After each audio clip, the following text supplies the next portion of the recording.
बिस्मिल्लाहिर्रहमानिर्रहीम। आज बेटा हम डिस्कस करते हैं फोटोसिंथेसिस को।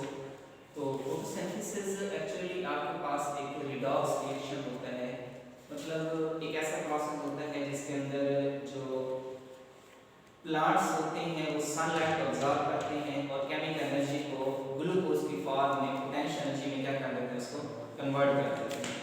तो सिंपल सा रिएक्शन होता है हमारे पास। रिडॉक्स रिएक्शन से मुराद एक ऐसी चीज़ होती है कि जिसके अंदर ऑक्सीडेशन भी हो रही होती है और इसके साथ क्या हो रहा होता है, वो रिडक्शन भी होता है। दोनों process at the same time आपके पास हो रहे हैं। इस प्रोसेस को हम क्या कहते हैं, रिडॉक्स रिएक्शन कहते हैं। तो फोटोसिंथेसिस का जो प्रोसेस होता है सिंपल प्रोसेस है जिसमें कार्बन डाइऑक्साइड और जो पानी होते हैं वो सनलाइट को ऑब्जर्व करते हैं और क्लोरोफिल की मौजूदगी में क्या बना देते हैं, ग्लूकोज तैयार करते हैं और यहाँ से oxygen as a by product के तौर पर यहाँ से क्या होती है बेटा, वो रिलीज होती है। तो इस प्रोसेस के दौरान एट द सेम टाइम आपके पास ऑक्सीडेशन भी हो रही होती है और रिडक्शन भी हो रही होती है। तो यहाँ पे जो आपकी बुक में जो चीज़ लिखी गई है रिडॉक्स रिएक्शन, मतलब एक ऐसा प्रोसेस है जहाँ पे ऑक्सीडेशन भी हो रही है और उसके साथ क्या हो रहा है, रिडक्शन भी। तो दोनों प्रोसेस सेम साथ साथ चल रहा है, ऑक्सीडेशन भी साथ साथ हो रही है और इसके साथ क्या हो रहा है, रिडक्शन का प्रोसेस भी हो रहा है। तो अगर इसकी नीचे आप इसको इसकी इक्वेशन को देखें बेटा, सिंपल इनऑर्गेनिक मॉलिक्यूल्स हैं, मतलब CO2 कार्बन डाइऑक्साइड और पानी कंबाइंड होकर आपके पास क्या बना देते हैं, ये ग्लूकोज और ऑक्सीजन। इसमें से एक चीज है, ऑक्सीजन जो है इसमें एज अ यूज होता है बाई प्रोडक्ट के तौर पर। किसके तौर पर यूज होता है बताइए, एज अ बाई प्रोडक्ट के तौर पर ऑक्सीजन जो होता है वो क्या होता है, यूज होता है। और जो कार्बन डाइऑक्साइड वो वेस्ट प्रोडक्ट के तौर पर यहाँ पे क्या हो जाता है, वो रिलीज हो जाता है। अब देखिए इसके दौरान जो कार्बन डाइऑक्साइड है, कार्बन डाइऑक्साइड से क्या बन रहा है, ग्लूकोज बन रहा है और पानी से आपके पास ऑक्सीजन क्या हो रही है, वो रिलीज हो रही है। तो जब कार्बन डाइऑक्साइड से ग्लूकोज आपके पास बन रहा है तो ये रिडक्शन प्रोसेस है। इसको हम रिडक्शन प्रोसेस क्यों कहते हैं, क्योंकि इस प्रोसेस के दौरान आपके पास हाइड्रोजन, अगर रिडक्शन की डेफिनेशन इसकी होती है, अगर हाइड्रोजन उसमें से क्या होता है, ये ऐड होता है रिडक्शन के अंदर, अगर हाइड्रोजन आपके पास क्या होता है, ये ऐड होता है, तो आपके पास कौन सा प्रोसेस होता है, रिडक्शन का। देखिए यहाँ पे CO2 कोई हाइड्रोजन नहीं है, यहाँ पे हाइड्रोजन आपके पास क्या हो गया, ये ऐड हो गया, तो आपके पास कौन सा प्रोसेस है, ये रिडक्शन का प्रोसेस। ऑक्सीडेशन क्या होता है, ऑक्सीडेशन के अंदर आपके पास जो प्रोसेस होता है, ऑक्सीडेशन के अंदर इसमें से जो हाइड्रोजन होता है वो क्या होता है, वो ऑक्सीडेशन के अंदर हाइड्रोजन क्या होता है, वो रिमूव होता है। अब ये देखिए हाइड्रोजन इसमें से आपके पास क्या होता है बताइए, रिमूव होता है। जब हाइड्रोजन इसमें से आपके पास रिमूव होता है तो इस प्रोसेस को हम क्या नाम देते हैं, ये ऑक्सीजन। इसमें से ऑक्सीजन, इसमें से पानी है, उसमें से देखिए H2O है ना, तो यहाँ से यहाँ पे आपको कोई हाइड्रोजन ऐसे नहीं आ रहा, तो यहाँ पे हाइड्रोजन यहाँ पे आपके पास क्या हो रहा है, रिमूव हो रहा है। तो ये आपके पास कौन सा प्रोसेस है, ये ऑक्सीडेशन का प्रोसेस। हम इसको रिडॉक्स रिएक्शन कहते हैं कि एट द सेम टाइम आपके पास ऑक्सीडेशन भी हो रही है और इसके साथ आपके पास क्या हो रही है, रिडक्शन भी हो रही है। तो इसको हम क्या कहते हैं, रिडॉक्स रिएक्शन कहते हैं। तो फोटोसिंथेसिस सिंपल आपके पास जिसमें कार्बन डाइऑक्साइड और वाटर क्या हो रहे हैं, कंबाइन हो रहे हैं और ये कंबाइन होकर आपके पास क्या बना रहे हैं, ये ग्लूकोज ऑक्सीजन यहाँ से क्या हो गई, रिलीज हो गई। तो ये आपके पास होता है सिंपल, आपके पास क्या होती है, फोटोसिंथेसिस का होता है। ये जो प्रोसेस होता है फोटोसिंथेसिस का, इसको आप मजीद दो हिस्सों में इसको आप क्या करते हैं, डिवाइड करते हैं। एक आपके पास क्या होता है, लाइट डिपेंडेंट रिएक्शन होता है जो कि रोशनी की मौजूदगी में होता है।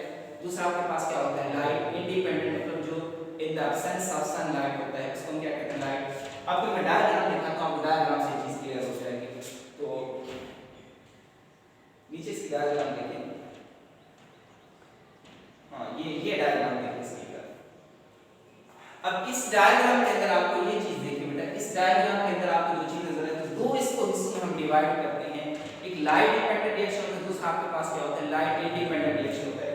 तो ये जो सिस्टम है, ये लाइट डिपेंडेंट रिएक्शन, ये क्या है, लाइट डिपेंडेंट है और ये आपके पास क्या होता है, लाइट इंडिपेंडेंट। मतलब यहाँ पे देखिए लाइट डिपेंडेंट और लाइट इंडिपेंडेंट के अंदर जो बेसिक डिफरेंस है वो देखते हैं।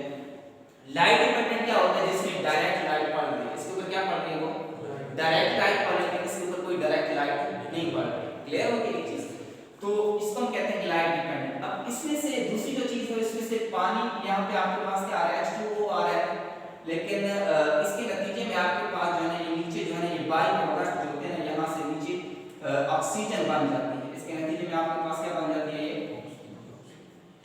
ऑक्सीजन O2 बन जाती है और ATP और NADPH भी इसके साथ क्या हो जाते हैं, वो बन जाती है। अगर केल्विन साइकिल की बात करें तो CO2 आ रहा है, यहाँ से क्या आ रहा है, CO2 आ रहा है, ये यहाँ पे यूज हो रहा है, नीचे आपके पास क्या बन रहा है, ये स्टार्च या ग्लूकोज बन रहा है। तो दो बेसिक डिफरेंस हमारे पास हो गया। पहला डिफरेंस ये हो गया कि लाइट होती है लाइट डिपेंडेंट में, और दूसरा डिफरेंस ये हो गया कि इसके अंदर लाइट नहीं होती। दूसरा डिफरेंस बेटा ये यहाँ पे हो गया कि यहाँ H2O आता है और यहाँ पे क्या बनता है, ऑक्सीजन बनती है लाइट रिएक्शन के दौरान, और डार्क रिएक्शन के दौरान आपके पास क्या चीज बन जाती है, वो ग्लूकोज बन जाता है। क्या बन जाता है, ये डार्क रिएक्शन के दौरान आपके पास ग्लूकोज बन जाता है। तीसरी चीज देखो बेटा, तीसरी चीज ये है कि इसके नतीजे में आपके पास क्या बन रहा है, ये ATP और आपके पास क्या बन रहा है, NADPH बन रहा है। यही ATP और NADPH यहाँ पे यूज हो रहा है, आपके पास क्या बन रहा है, NADP और ADP बन रहा है। क्या बन रहा है, NADP और ADP। मतलब ये अब देखिए ना, इस रिएक्शन को प्रोसीड करने के लिए भी एनर्जी चाहिए होती है, इस रिएक्शन को प्रोसीड करने के लिए भी क्या चाहिए, एनर्जी चाहिए होती है। इस रिएक्शन को एनर्जी कौन दे रहा है, सन दे रहा है। इसको एनर्जी कौन दे रहा है, ATP और NADP इसको क्या कर रहा है, एनर्जी प्रोवाइड कर रहा है। यहाँ पे पास क्या बना है, NADP और ATP बन जाता है। तो यहाँ पे लाइट डिपेंडेंट रिएक्शन और लाइट इंडिपेंडेंट रिएक्शन हमने तीन बेसिक डिफरेंस देखे हैं। पहला कौन सा है, इसमें लाइट चाहिए होती है, यहाँ लाइट नहीं चाहिए। दूसरा बेटा कौन सा होता है, दूसरा यहाँ पे कौन सा होता है कि इसके अंदर क्या बनती है, ऑक्सीजन, यहाँ पे क्या बनता है, ग्लूकोज। तीसरा डिफरेंस क्या है, यहाँ पे ATP और NADPH बनते हैं, यहाँ क्या बनता है, NADP और ADP क्या होते हैं, वो रिलीज होते हैं। तो ये लाइट डिपेंडेंट। अच्छा एक और बेटा बहुत इंपॉर्टेंट जो है वो ये है, जो आपके पास लाइट रिएक्शन होता है, लाइट रिएक्शन कहाँ पे होता है, ये थैलाकॉइड, थैलाकॉइड मेम्ब्रेन के ऊपर होता है लाइट रिएक्शन, और डार्क रिएक्शन कहाँ पे होता है, स्ट्रोमा पे होता है। डार्क रिएक्शन आपके पास कहाँ होता है, स्ट्रोमा पे होता है, और जो लाइट रिएक्शन है क्या होता है, थैलाकॉइड मेम्ब्रेन के ऊपर होता है। तो ये चार इसके अंदर बेसिक क्या होते हैं बेटा, ये डिफरेंस होते हैं। नेक्स्ट इसको करें। अब नेक्स्ट जो है, नेक्स्ट नीचे करें इसको।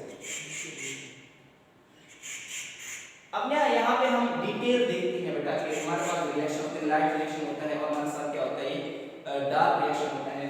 तो नॉन साइक्लिक, इसको दो इसमें डिवाइड करते हैं, होता है साइक्लिक फोटोफॉस्फोरिलेशन और दूसरा क्या होता है, ये नॉन साइक्लिक फोटोफॉस्फोरिलेशन। लेकिन हम इससे ना ये पहले नीचे तरफ ये डायग्राम्स की तरफ, लाइट डिपेंडेंट रिएक्शन जो होता है बेटा, इसको देखिए, लाइट डिपेंडेंट रिएक्शन जो आपके पास होता है, इस लाइट डिपेंडेंट रिएक्शन के अंदर आपके पास ये फोटो सिस्टम होते हैं, डायग्राम में आपके सामने शो की है। ये किसके लिए, फोटो सिस्टम होता है। क्लोरोफिल के अंदर पिगमेंट्स होते हैं जो कि लाइट को क्या करते हैं, एब्जॉर्ब करते हैं, और वो क्लस्टर्स की फॉर्म में होते हैं, ग्रुप की फॉर्म में होते हैं। तो ये जो ग्रुप की फॉर्म में होते हैं इसको हम नाम देते हैं फोटो सिस्टम। इसका नाम देते हैं फोटो सिस्टम, फोटो सिस्टम का। और ये फोटो सिस्टम दो तरह के होते हैं। फोटो सिस्टम आपके पास P2 होता है और दूसरा आपके पास क्या होता है, P1 होता है। तो दो तरह के आपके पास फोटो सिस्टम होते हैं। फोटो सिस्टम सेकंड होता है, दूसरा आपके पास क्या होता है, फोटो सिस्टम 1 होता है। अब ये जो आपके पास डायग्राम है, ये एक फोटो सिस्टम की डायग्राम है, क्लस्टर्स की फॉर्म में होते हैं। इसके अंदर बहुत सारी चीजें मौजूद हैं। मिसाल के तौर पर यहाँ पे लाइट पड़ रही है, इसके ऊपर फोटो सिस्टम के ऊपर लाइट पड़ रही है। अब आगे इलेक्ट्रॉन ट्रांसपोर्ट चेन होती है, जैसे वो लाइट को आगे क्या करते हैं, वो पास करते हैं, लाइट को आगे क्या करते हैं, वो ट्रांसफर करते हैं। तो अब यहाँ पे लाइट पड़ रही है, देखिए यहाँ पे लाइट, इसके साथ आगे क्या हो रही है, वो ट्रांसफर हो रही है इलेक्ट्रॉन ट्रांसपोर्ट चेन के जरिए, यहाँ से आगे क्या होती है, ट्रांसफर होती है। अच्छा इसके अंदर आपके पास प्राइमरी एक्सेप्टर्स मौजूद होती हैं। हाँ क्या मौजूद होते हैं इसके साथ, प्राइमरी एक्सेप्टर।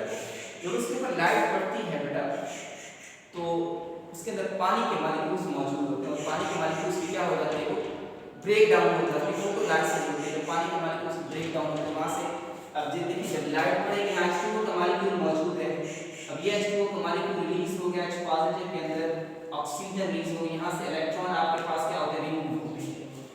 ये इलेक्ट्रॉन ट्रांसफर करते हैं, देखिए आप इलेक्ट्रॉन ये आगे ट्रांसफर करेंगे इलेक्ट्रॉन। अब ये प्राइमरी इलेक्ट्रॉन एक्सेप्टर होते हैं, जो इस इलेक्ट्रॉन को क्या कर लेते हैं, वो यहाँ पे रिएक्शन सेंटर होते हैं और इसके साथ यहाँ पे एंटीना पिगमेंट्स होते हैं या एंटीना कॉम्प्लेक्स मौजूद होते हैं। इस एंटीना पिगमेंट्स या एंटीना कॉम्प्लेक्स का वही काम होता है जो आपकी टीवी का एंटीना काम करता है। टीवी का एंटीना का काम क्या होता है कि सिग्नल्स को क्या करता है, कैच करता है, लेकिन यहाँ पे सिग्नल्स को कैच नहीं करना, यहाँ पे किसको कैच करना है, लाइट को कैच करना है ना। तो यहाँ पे तो इसका जो एंटीना कॉम्प्लेक्स है, एंटीना पिगमेंट्स है बेटा, इसका काम ये होता है कि वहां पे जो लाइट होती है उस लाइट को क्या करता है, वो कैच करता है। कैच करने के बाद इलेक्ट्रॉन रिलीज होते हैं, ये इलेक्ट्रॉन आगे मूव करते हैं इलेक्ट्रॉन ट्रांसपोर्ट चेन के जरिए, इलेक्ट्रॉन एक्सेप्टर के जरिए वहां पे जाते हैं और इस तरह से ये सारा जो है प्रोसेस आगे की तरफ क्या होता है, वो कंटिन्यू होता है। नेक्स्ट करो बेटा इसको।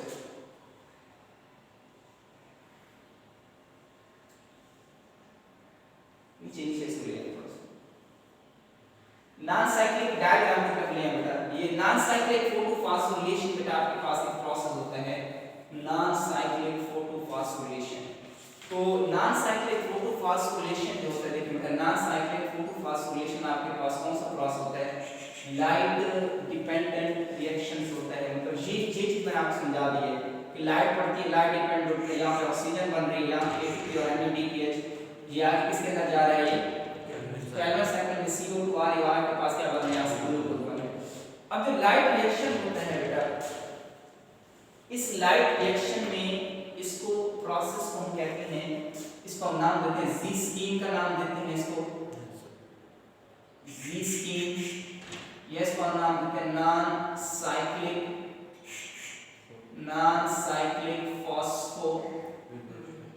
फॉस्फोरिलेशन।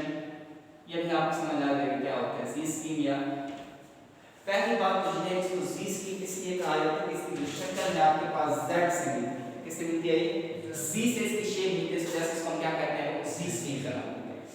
दूसरा बेटा जो होता है इसको नॉन साइक्लिक फॉस्फोरिलेशन कहते हैं। इसको आगे हम समझाऊंगा, मैं आपको समझाऊंगा कि नॉन साइक्लिक क्यों कहते हैं, क्योंकि इसके अंदर ATP बनती है और नॉन साइक्लिक